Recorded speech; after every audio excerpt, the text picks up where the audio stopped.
Some awesome pizza counting. All right, guys. Hey, my name's Steven, and we're here to talk about GraphQL. Uh, as for myself, I'm obviously not Swedish. I moved here from Canada about 5 years ago. I used to work for BlackBerry. I started at the hardware level, so I studied computer and electrical engineering, and I've slowly moved my way up the stack. So I started with firmware development and drivers, and then moved into operating systems, and then rendering engines, and now I've been working with more back-end things, and then all the way up to the front end. So this talk is at the front end, so it's where I'm currently working, so it's kind of interesting to have moved all the way along. I used to work for BlackBerry, and then when I started working for Edument, I was doing a lot of traveling, so I was consulting in China quite a bit. So I was going there kind of every second month for about 3 weeks and working with our clients there. And here I've been teaching for about the last year, doing some teaching and consulting here in Sweden and a little bit in Germany as well. So before we get into the GraphQL stuff, we'll start by talking about a typical REST application so we can kind of understand our problem space, and we'll go from there.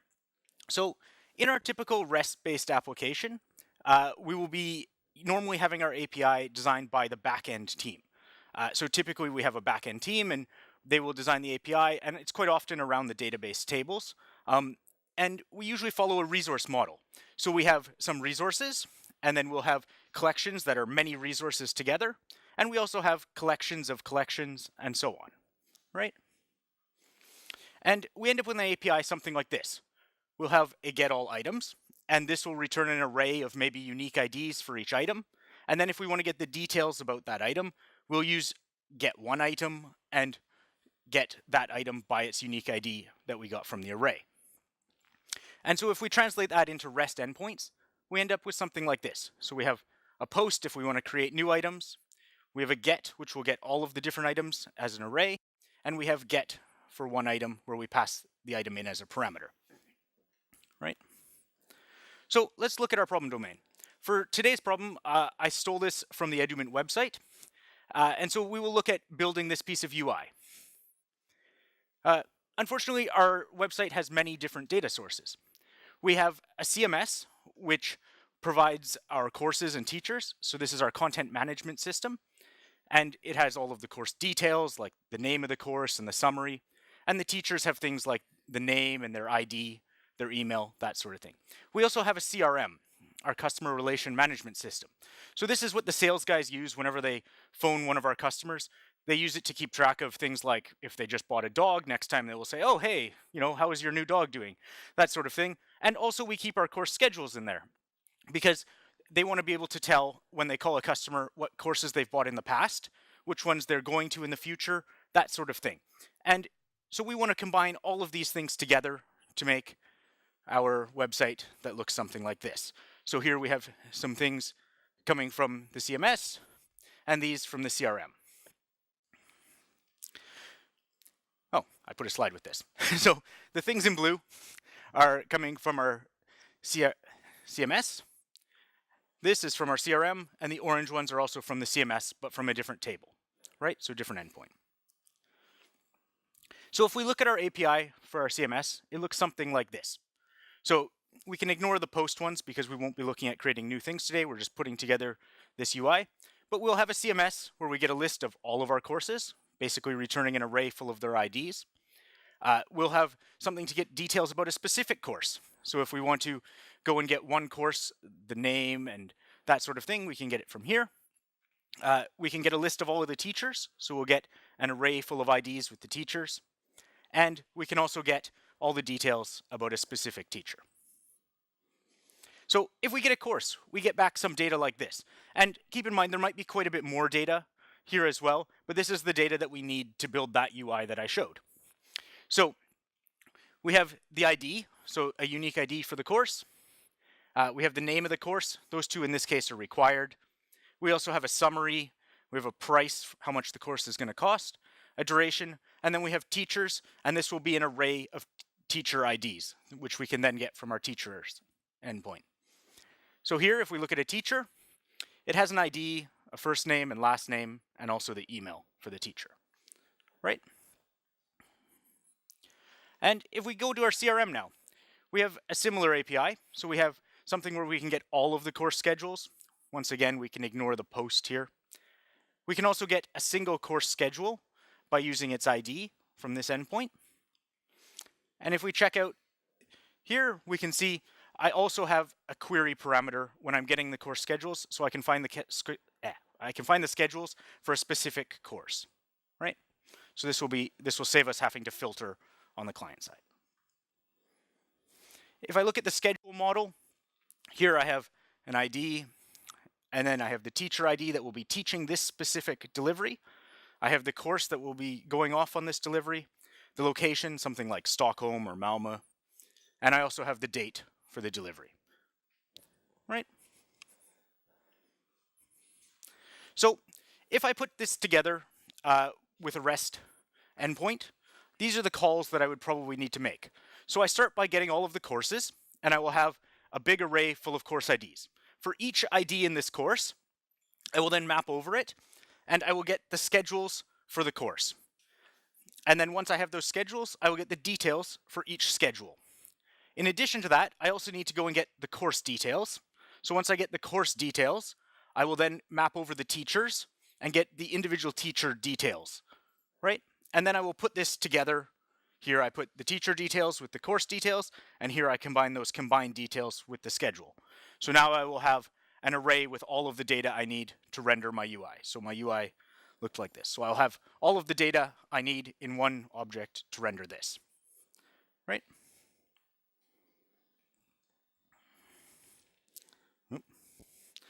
So one thing we haven't talked about is extra data. So generally speaking, we would probably have more data than we need on the endpoint. So when I get the details about a course, I will probably not just get just the things that I need, but for example, in our courses, we also have a detailed course view in another page in our website where we show a full description of the course. We show what you learn on which day in the course, that sort of thing. And so we would fetch all of this data across the network. And all of that extra data will cost us money. We will have a lot of data moving that we don't necessarily need to have moving. And so GraphQL will help us to solve this problem. So it was quite a bit of code that we had to write in order to get all of the things that we need. And so perhaps a common first step is we would talk to the product owner of our backend team and say, hey, we always get these course summaries. Do you think you could give us a summarized course where you have the course summary and the teacher in there? Maybe you could put the schedules in as well. And they would evaluate that against their other requests for new features. And most likely, the first response would be like, no, you can do it with what you have. You don't need any new APIs. That's usually the first response you get from a product owner or project manager, right? And if they wanted to combine the schedules and the teachers and course data for us, they would need to put an endpoint in front of their two endpoints, right? So they would need to do quite a bit of work. Anything that they did in this API, they would then need to maintain. So in 6 months, when our product owner comes to us and says, hey, it would be really nice if in addition to the city that the course is held in, we would also like to have the room that the course will be in at that location on the display as well. We would then have to go to the backend team and say, hey, can you add the room as well? And that would take a couple weeks, and then we would come back and get it in, right? So we need to keep up with the changes in the project, and we have to keep asking the other team to do some work, especially if you're in a bigger company. If it's a small company like Edument, the backend team and the front-end team are probably both me, so it's not so bad. I just go to the other side of the desk and type on that side. But in a larger company, this becomes a big deal, especially if you start getting into really big companies like Facebook and that sort of thing. Then you have huge teams of people, and fighting for new endpoints and stuff is something that would have to be taken quite seriously because you'll have to support them for eternity into the future, right? So this is where GraphQL comes in. It's based around a really simple idea. We're going to ask for what we want and get exactly that, and in a predictable format. So as I mentioned, Facebook, GraphQL, this is their logo, is created by Facebook. And so it's been out for a couple of years now. We see a lot of people moving towards GraphQL. So for instance, GitHub, version 4 of their API is GraphQL only. So they've left their REST API behind. And we see a lot of other companies producing GraphQL APIs and more migrating completely away from their original REST APIs. So this is a shameless plug for some friends of mine in Germany. So all of the demos you see tonight, we're using something called GraphQL CMS. If you want to quickly try something out after you watch this talk and you're interested in trying things out, You can go, they have a free option, you can just check it out. You can put some data in and have an endpoint where you can start fetching data, and it'll take you maybe 5 minutes to get that endpoint up and have some data that you can fetch. So it's kind of a cool option if you're interested in that. So how will our setup look tonight? We have a CMS that we've created and a CRM. Both of these are two separate Graph CMS instances. So they're completely separate, they're not tied together in any way. I've also hooked up GitHub just for fun because it's got a GraphQL endpoint, which makes it really easy to hook up. And then we've built a stitcher that combines these three so that we can do requests across them, right? And so we will request things to our endpoint, and the stitcher will get them from the correct place. So if we imagine how many calls are involved in getting something, I put together this short little video. So here we can see our initial query comes in, and then we would need to get all courses. And then for each course detail, if we had a few different courses, we would then go and get those details. And then we would need to go and get the teacher details after we got the course details. So if this was a REST endpoint, this is what we would be doing, all of these calls. There's a lot of teachers. So you have to keep in mind that if we have 3 courses and every course has 3 teachers, we need to do that. And then we also have to get all of the schedule details. So we would get all the schedule details like this, right? So quite a few calls. I mean, I think we counted today when we had something like 5 teachers or 5 courses with 2 teachers and 2 schedules, something like 20 or 25 REST calls just from that. So it adds up pretty quickly, right? So let's take a look at Graph CMS and look at the models that we're using. So this is our CMS in Graph CMS. Bit confusing, 2 things called CMS. So first off, we have a course. So in our course, we know which language the course uses or talks about, if it's JavaScript or C++, that sort of thing. We have a unique ID. GraphQL or Graph CMS makes a field called ID and generates a unique ID for us, but they're just like a big long hash, and I didn't want to try and memorize and type them, so I've just put a unique ID here that is a little bit easier to remember, like T100 or T300, so it's more like a course code. We have the name of the course. We have a summary, which is just a few sentences about the course, explaining what it is, that sort of thing. We have a price, the price for the course, a duration, and we have the teachers for the course. So this is a relation to our teacher model, which we'll look at next. I also want to point out that I just spun up these APIs for this talk tonight, so this isn't our actual setup. Our actual setup is a bit more complex, and we're fetching things a bit differently, but these are just for tonight's talk. So if we look at the teacher, we have a GitHub login, so this is how we're going to tie our GitHub endpoint in. We have a unique ID for the teacher, once again, something a little bit easier to remember and type. We have the first name and last name, the email, and then we have a back relation to the courses, so we can also look up courses in that direction. Here you see an asset field. This is just created by Graph CMS automatically, so it's if you're uploading images, that sort of thing, but we're not using that model. They just create it for you when you make the project. Any questions about our CMS endpoint, the models? All right.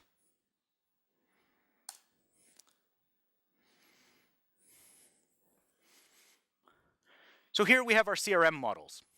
And in this case, we just have one. We can ignore the asset one again. So we have a course schedule.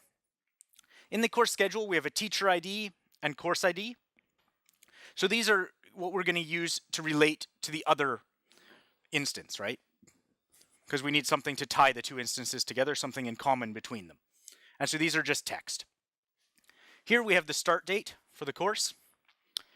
We have the location, so Stockholm or wherever it is, and we have a unique ID for this course schedule. Once again, I wanted something a little bit easier to type and look at, that sort of thing. Right?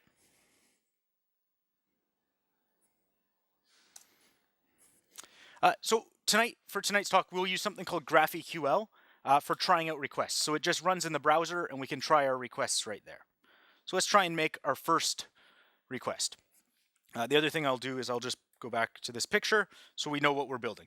So let's start by just getting the name of our course, right?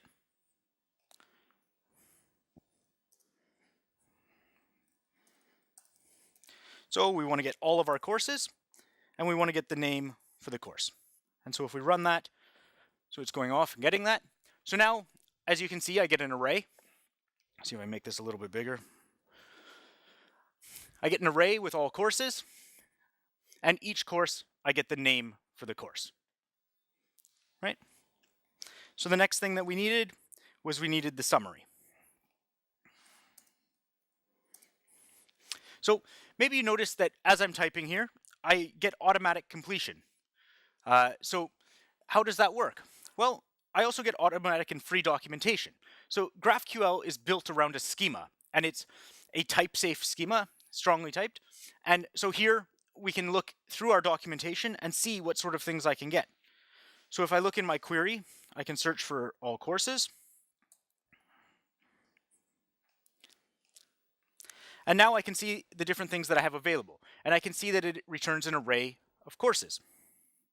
So if I look at a course, I can see that this is a course in our system. So I can see here, if I forget what I'm doing, I can go and look up what's available. So it's really nice that it's self-documenting. So using an endpoint that we've never used before becomes quite easy. And when we use the GitHub one a bit later, you'll see that I've never used it before because I will need to look at the documentation to do it. So here we can see all of the different things we have available, right? So the next thing that we want is we want the duration and the price. So once again, all of these so far are just coming from the first table, right? So far we would only be reaching out to one REST endpoint to do these calls if we were using a REST-based system. So here I have my courses with the name and summary, the duration and the price, and those repeat all the way down, right? So now it's time to reach for something a bit more. So in addition to that, in order to render our front end, we needed the teachers, and we wanted their first and last name.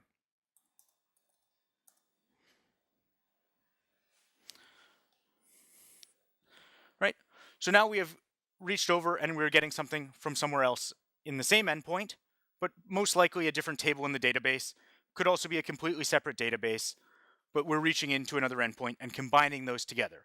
So now we have the course data and the teacher data in the same place. And we can see that our teachers is returning an array with the teachers, and the data is specified in the same way that we asked it to be, right? Yeah. Yeah, so when we request from GraphQL, we will always get things inside of a data object. I think there's a couple of other ones, but I haven't used them yet. Yeah. Ah, okay. Yeah. Yeah.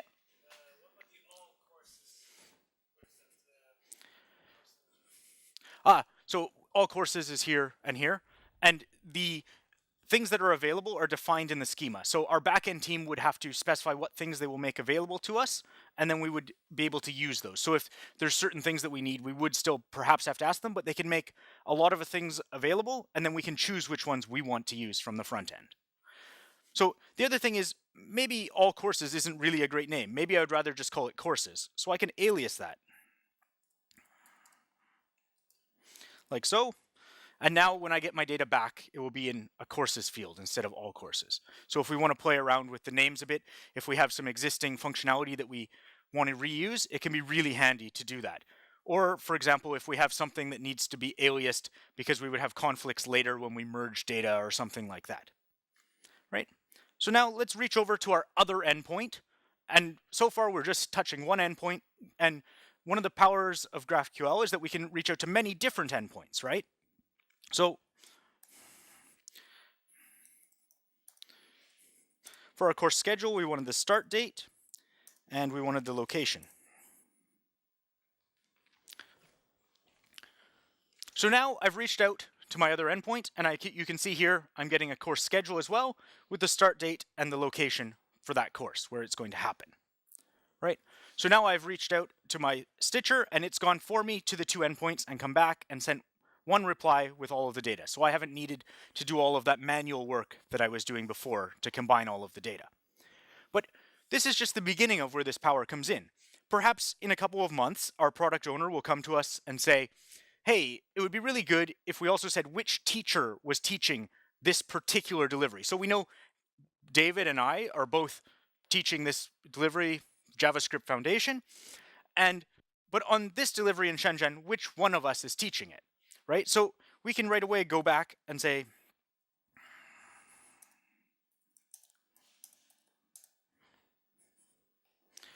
so now it's going and requesting all of that. A little bit slow today. So now I can see, if I look on this side, I get back my schedule and I can see that I'm the one teaching in Shenzhen and David is teaching in Berlin, right? So what I've done is I've gone back to one side and then come back to the stitcher and then back. And so it does many requests. So it can do this recursively as many times as is needed to build me that data package that I'm looking for. And depending on how your architecture is set up, if your backend is all located close together, like on one cluster, that sort of thing, this might actually give us some speed compared with if we were requesting that from the front end, right? Because it might be much shorter for our stitcher to talk to the other services. Right? Yeah.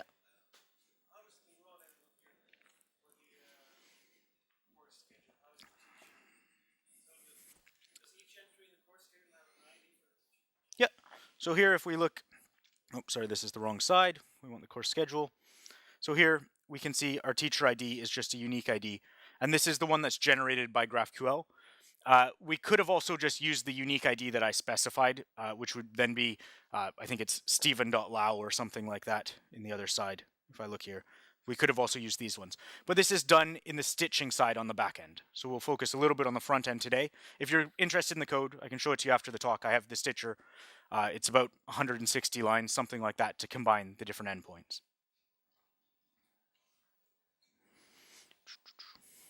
So now we have all of the data that we need to build our UI, right? But over the course of our project, it's quite likely that we'll have more than just one request. And over time, we might have some errors in our requests. And so it's good to be able to debug that. So it's good to give your queries a name.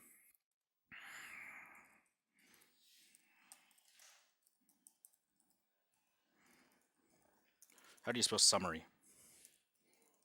Something like that. My spelling isn't so good.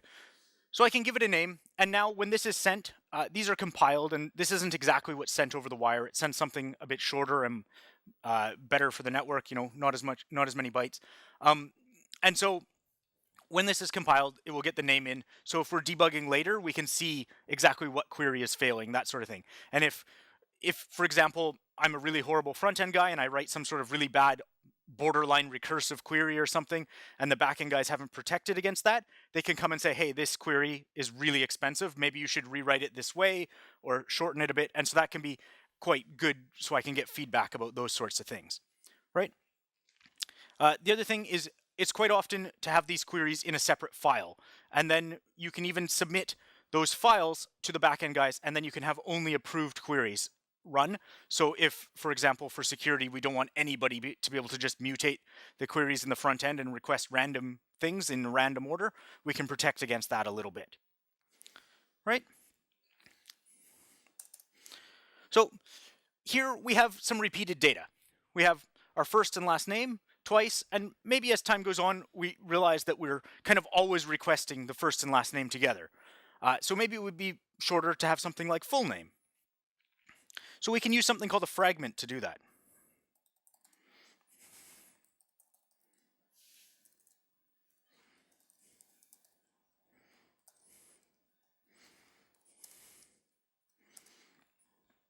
And it was first name and last name.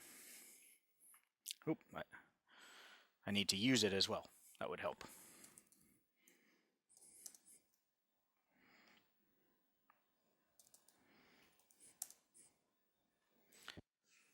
So this is the fragment syntax, and we can use that for things that we repeat quite often. And so in this case, it's just two fields.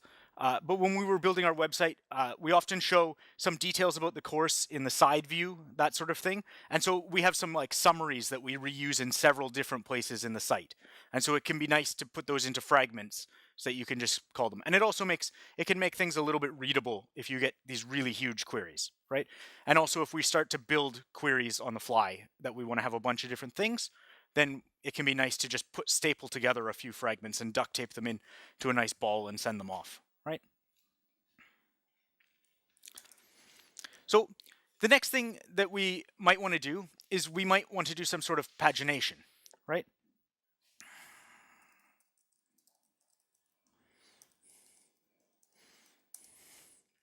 And to do something like that, we can get all of our courses.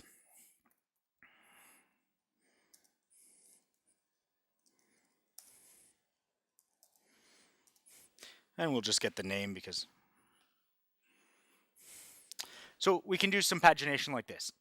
And generally speaking, we use cursor-based pagination. So when we do that, we'll say the first and we'll say after and then a certain element ID. So if we want to get from a specific element ID, and we do that because that way if you're adding things on the end of a list, you won't have your cursor jumping around if you did the same with starting from the beginning and skipping some, right?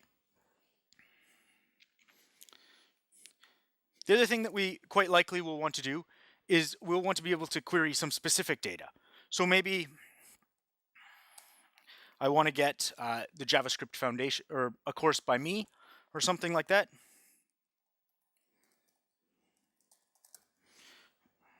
I just put some new lines here so it's not sitting at the bottom.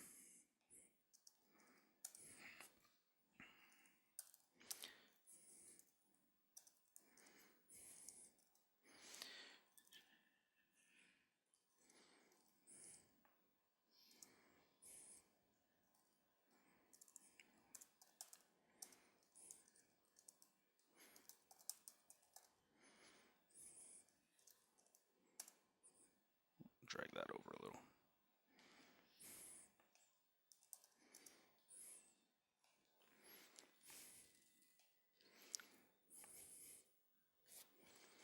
And so we can see which courses I'm the teacher of. And we can do the same with David or someone.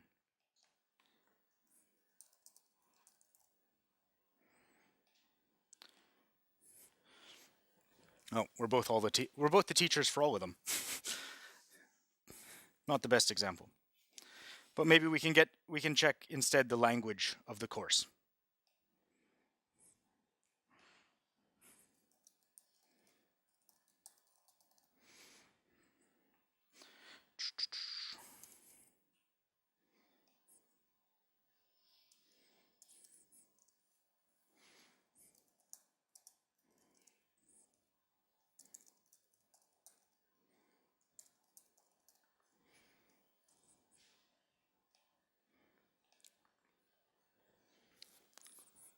So now we can see the JavaScript courses, right? But having things like this is maybe a little bit fixed, and we might need to have some variables in here so we can change what we're looking for. So we can do that by adding a variable.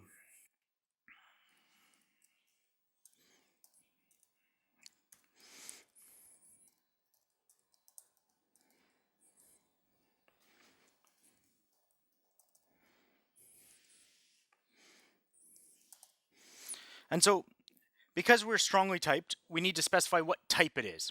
And then separately, we will declare our variables in just a JSON object.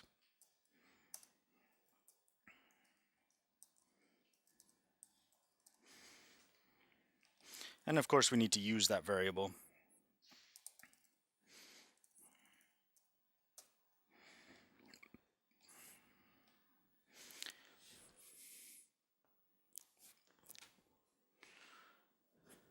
Network is slow. I'm hotspotting myself.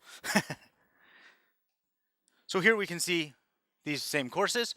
And now we can switch our language here.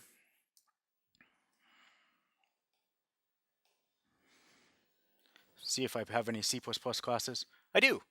So now I have a variable that I can play around with, right? Yeah.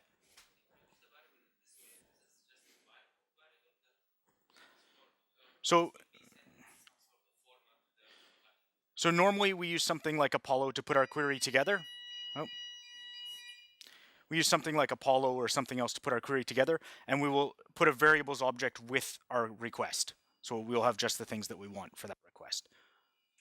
So in this particular editor, the GraphQL editor, these are pretty much globals. And it just grabs the ones that are needed and sends those off. So if I add another variable here, I think it will generally whine.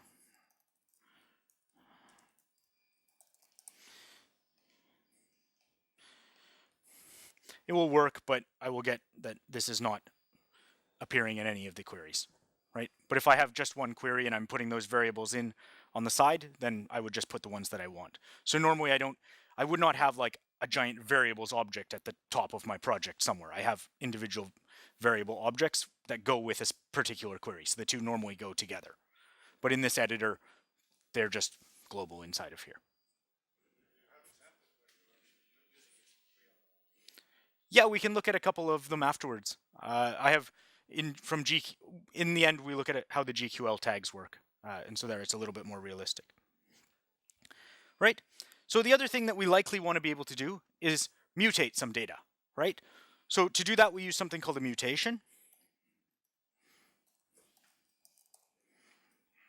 And so we need to give our teacher some properties. So we need some things. So we will give it a first name, which needs to be a string, a last name, which also needs to be a string, and a unique ID, which is a string as well. And here I need an exclamation mark. The unique ID, because it's a required field, I need to specify here that it's a required field as well. So now inside of our query, I can use the create teacher. And now I can use the first name.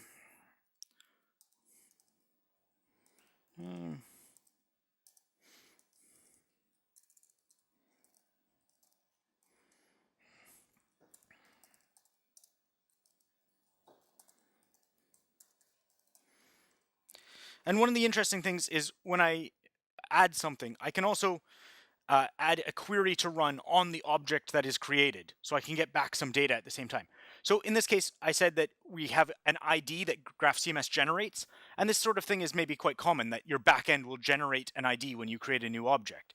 Maybe it's not, maybe I won't normally specify a unique ID that I want, but the backend will generate that for me. And so if I want to get the GraphCMS ID that it generates, I can get something like this. And now I need some names down here. Something Swedish. Let's go Sven. How about Svensson? That seems pretty Swedish.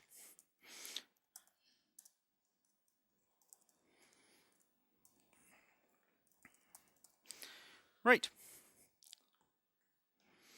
So now when I run this, I can see that I get back the unique ID generated by GraphCMS for me. So this is how I can attach a query. I could also attach and get back the first name, that sort of thing. Whatever I want, I can get back. And if we go and look in our database at our teachers, we'll just refresh this. We should see that I've got a new teacher. Yeah, I have my demo teacher, and here he is. Right? So quite a few different things that we can do from here, right?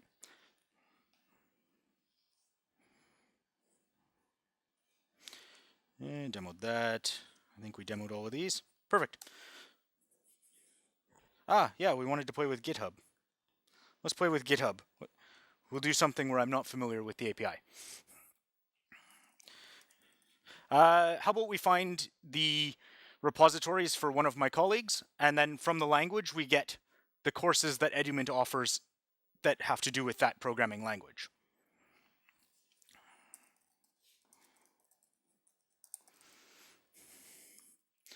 So we can just hard code some things. So we'll do user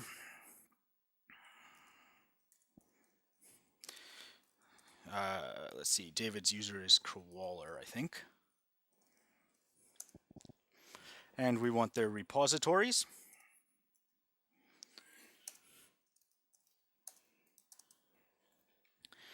And inside of our repositories, we want the nodes.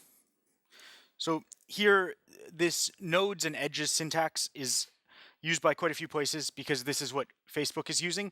So it's quite common to have this sort of a syntax. And we want the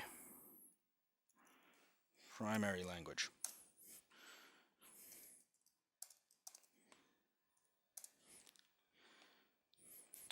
So let's see what we get from this, if this is getting us close.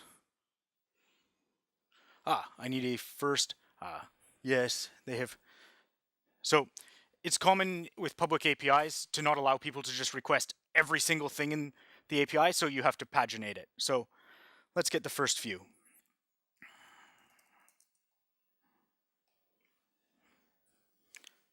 All right.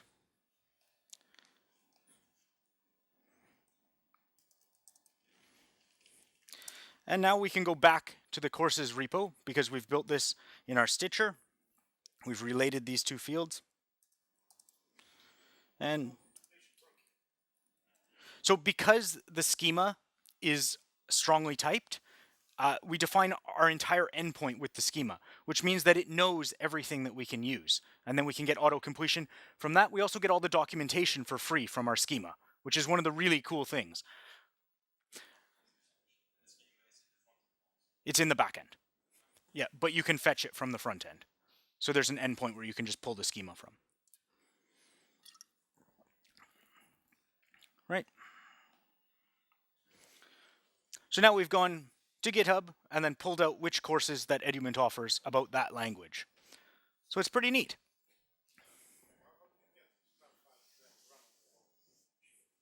Yeah, I will show that in 5 minutes. Yeah. Sorry. Yeah, I think so. Something like that. I haven't tried it. Yep. Sounds about right. Any other questions?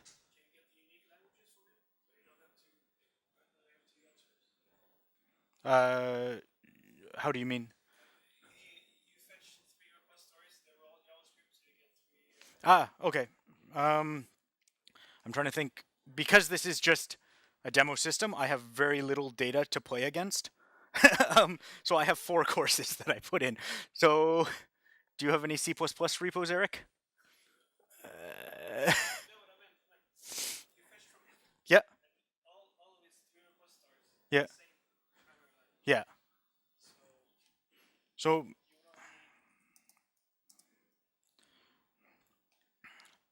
instead, if we look at all of the languages, maybe we can play with it afterwards. Yeah. Because I have really limited data, it's a bit hard to.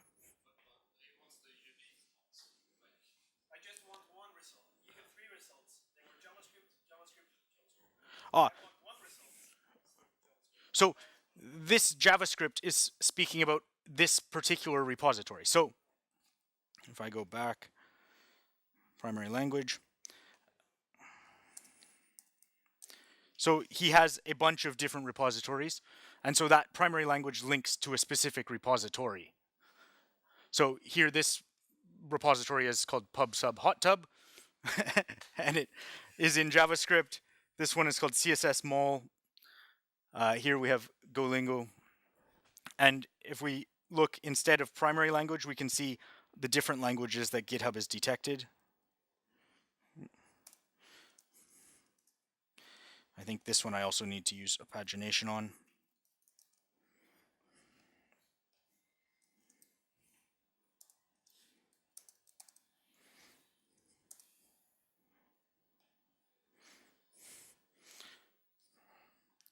So this one has some Ruby in it as well, right?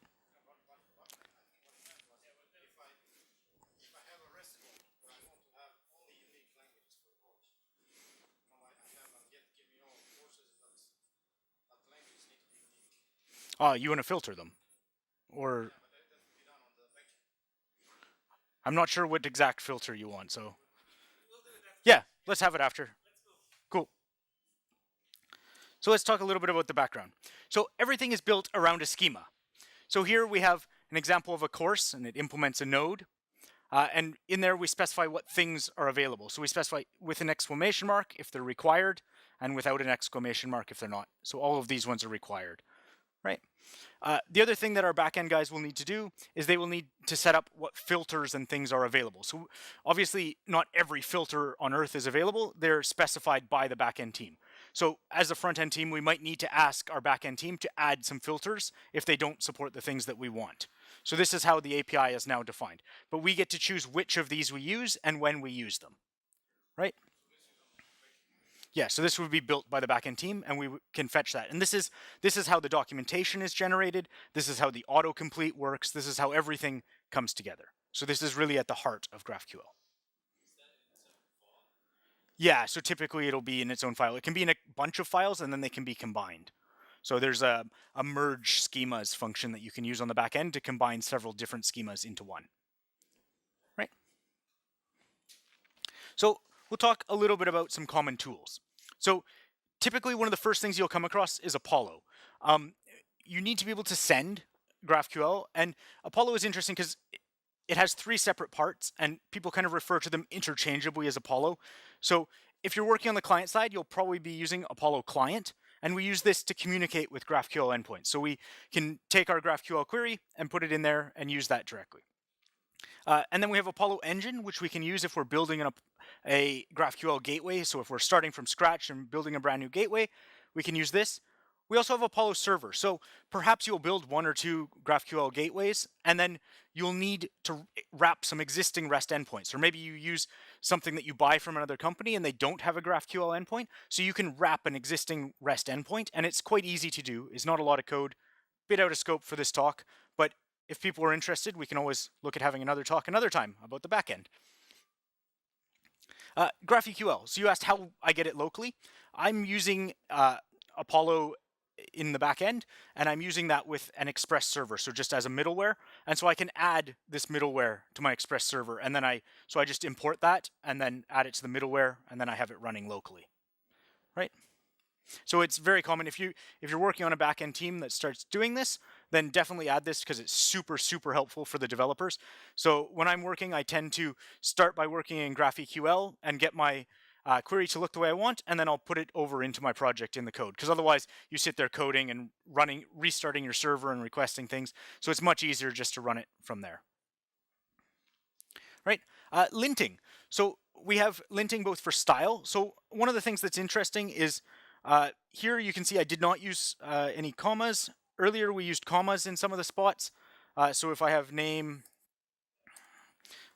we can put the color, and I don't need to have a comma there. So there's different styles that we can have. And people don't always agree, but you should pick something and put that into your linting so that you can get consistent style across your project. The other thing is that the linting plugin, if you provide it with your schema, it will also actually verify that your GraphQL query matches all of the types from the schema, that you're not requesting something that's impossible to get, that you'll just immediately get an error from the server, right? Which is pretty handy. So definitely check out linting if you're going in that direct, if you're going to be writing some stuff for real. GQL tag. Has anybody used tag template strings? A couple of people. So here we have a template string, these backticks, and then some code. And then this GQL means that it's a tagged template string, and we would import GQL, and that means that it will automatically run a function on it. So this does a few things. It allows parsing with a function, which means that we can compile and send this off over the wire because we don't actually send this blob over the wire. It's in a bit of a different syntax. I haven't dumped it, so I don't know exactly how it looks, but I do know it's a bit different.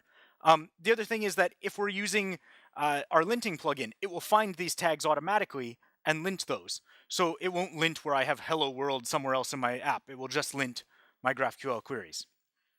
Right? We have some Babel and Webpack plugins, so we can pre-compile these so we're not compiling them at runtime. It will help us to find mistakes at compile time if we're not using a linter, and it finds those same GQL tagged strings. Right? So before I go to the thank you, we wanted to look at how we use it in real life. So I wasn't planning to, but I can pull up a project where we're using it.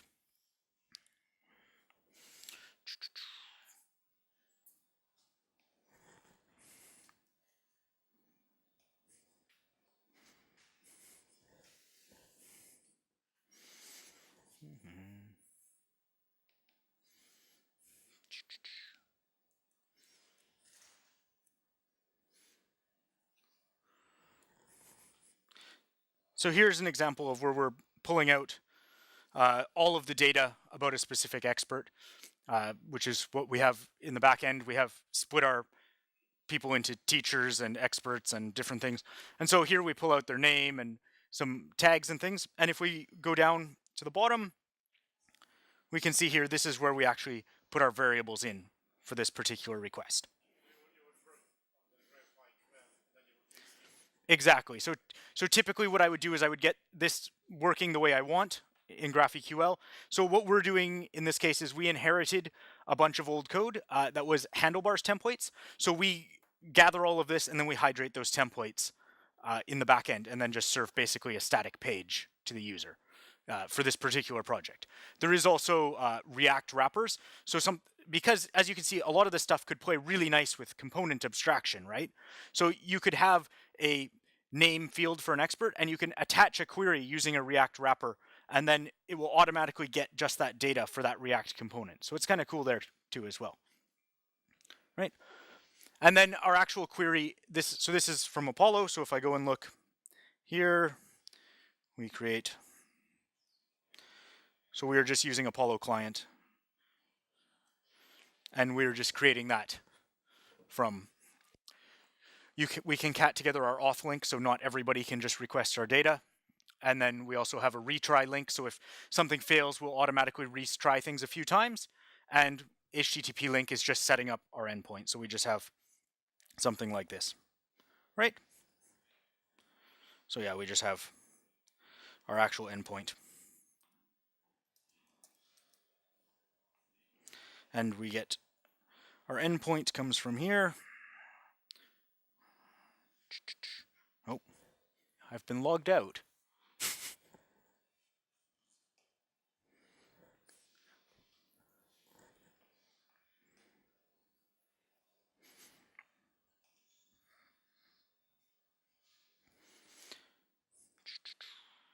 Here's my endpoint. So I have a simple endpoint. So we're using the simple one. Relay is a slightly different protocol that Facebook is using, and then you'll have a lot more nodes and edges in your calls. So the simple one's a little bit easier to write.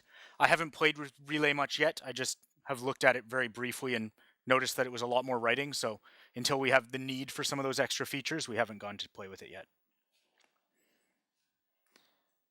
All right. Thanks very much.